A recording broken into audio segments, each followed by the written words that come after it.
اللہ الرحمن الرحیم الف لام میم تلک آیات الکتاب الحکیم۔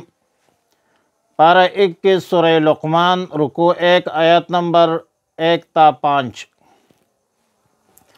سورہ لقمان مکی صورت ہے۔ الا ولو ان ما فی الارض من شجرۃ اقلام، یعنی ہجرت سے قبل نازل ہے، ما سوائے 2 آیتوں کے کہ وہ مدنی آیات ہے۔ حالت جموعی میں 31ویں نمبر پہ ہے اور حالت نزولی میں 54ویں نمبر پہ ہے۔ 4 رکوع اور 34 آیاتوں پر مشتمل صورت ہے۔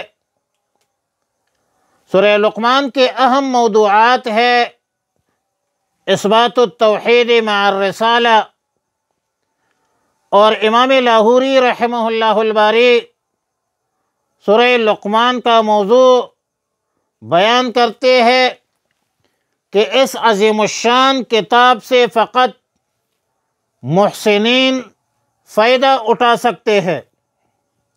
ماقبل کے ساتھ ربط اور مناسبت واضح ہے کہ سورہ روم کے آخر میں قرآن کریم کی تعریف توصیف مذکور تھی، اور سورہ لقمان کے ابتداء میں قرآن کریم کے حقانیت، تعریف اور توصیف کا بیان ہے۔ آیات نمبر 1 میں فرمایا الف لام میم حروف مقطعات میں سے ہے۔ حروف مقطعات متشابہات میں سے ہے، اور متشابہات لا یعلم معناہ الا اللہ، لہذا جمہور مفسرین کے نزدیک الف لام میم کا ترجمہ اللہ اعلم بمرادہ سے کیا جاتا ہے، اور جو والراسخون فی العلم ہے اور تعویل کرتے ہیں تو الف سے مراد اول لام مومن، یعنی اور اول الف اللہ، لام جبریل، میم محمد صلی اللہ علیہ وسلم، یعنی یہ قرآن کریم اللہ کی طرف سے جبریل امین کی وساطت سے رسول اللہ صلی اللہ علیہ وسلم پر نازل ہوا ہے، اور مصطفیٰ ہرگز نہ گفتو تا نہ گفتو جبرائیل، جبرائیل ہرگز نہ گفتو تا نہ گفتو کردگار۔ آیات نمبر 2 میں فرمایا تلک آیات الکتاب الحکیم۔ تلک عربی گرامر میں اشارہ ہے بعید کے لیے، قرآنی آیتوں کے علو مرتبہ کی طرف اشارہ ہے، اور الکتاب سے مراد قرآن کریم ہے۔ الحکیم صفت ہے کتاب کا، معنی یہ ہوگا کہ قرآن کریم کی آیات حکمت اور علم نافع پر مشتمل ہے، مستحکم مضبوط آیتوں پر مشتمل کتاب ہے، جس میں باطل اپنا بطلان جاری کر نہیں سکتا۔ لا یاتیہ الباطل من بین یدیہ ولا من خلفہ۔ علامہ جار اللازی محشری کشاف میں لکھتے ہیں کہ حاکمین مجازن صفت ہے قرآن کی، ورنہ حقیقتاً حکیم صفت ہے باری تعالیٰ کی، یعنی الحکیم قائلہ، قرآن کریم کا کہنے والا جو ہے وہ حکیم ذات ہے، اللہ رب العالمین ہے، اور ہدن و رحمت، یہ قرآن کریم ہدایت ہے، رحمت ہے محسنین متقین کے لیے، صالحین کے لیے۔ اب صالحین متقین کون ہے، ان کی صفات کیا ہے؟ فرمایا کہ یقیمون الصلاۃ، صالحین متقین محسنین وہ ہے جو نماز قائم کرتے ہیں، خشوع خضوع کے ساتھ نماز پڑھتے ہیں، زکوٰۃ ادا کرتے ہیں، بروز قیامت یوم آخرت پر یقین و اعتقاد رکھتے ہیں۔ ان مذکورہ صفات پر متصف لوگ اپنے رب کی طرف سے ہدایت پر ہے، یہ لوگ فلاح اور سعادت کے اعلیٰ مرتبے پر فائز ہے۔ لیکن یہاں پر ایک چھوٹا سا سوال کہ آیت مذکورہ میں زکوٰۃ کا حکم ہے، حالانکہ آیات بالاتفاق مکی ہے، جبکہ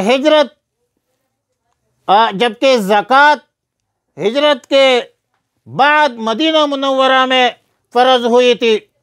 تو اہل علم فرماتے ہیں کہ اصل حکم اجمالاً مکہ مکرمہ میں نازل ہوئی تھی، جبکہ زکوٰۃ کی تفصیلات کے احکامات، نصابوں کی تقرری، مقدار کی تفصیلات، حکومت اسلامیہ کی طرف سے وصولی کا طریقہ اور مصارف کی تفصیلات، یہ جزیات جو ہے، تفصیلات جو ہے، یہ مدینہ منورہ میں نازل ہوئی تھی، مطلب ہجرت کے دوسرے سال نازل ہوئی ہے۔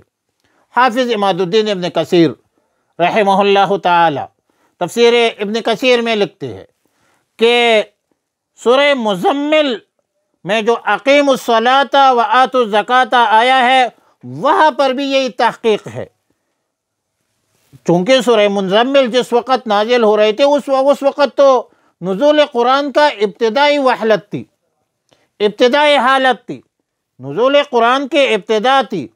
تو اس وقت بھی نماز اور زکوٰۃ کا جو حکم تھا وہ اجمالاً تھا، اور مدینہ منورہ میں پھر اس کی تفصیلات، مقدار اور مصارف اور وصولی کا طور طریقہ، یہ جتنی بھی جزیات ہے، یہ بعد میں مدینہ منورہ میں نازل ہوئی ہے۔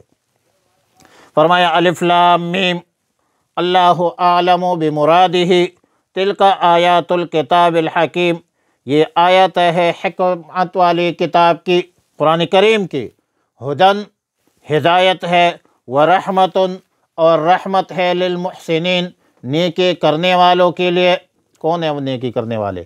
الذین یقیمون الصلاۃ، وہ لوگ جو قائم کرتے ہیں نماز، ویؤتون الزکاۃ اور دیتے ہیں زکوٰۃ، وہم بالآخرۃ اور وہ آخرت پر ہم یوقنون یقین رکھتے ہیں، اولئک علی ھدی من ربہم، یہی لوگ ہدایت پر ہے اپنے رب کی طرف سے، وَأُولَئِكَ هُمُ الْمُفْلِحُونَ، اور یہی لوگ کامیاب ہونے والے ہیں، فلاح، سعادت اور کہ اعلیٰ مرتبے پر فائز ہے، دنیا میں بھی کامیاب ہے، آخرت میں بھی کامیاب ہے۔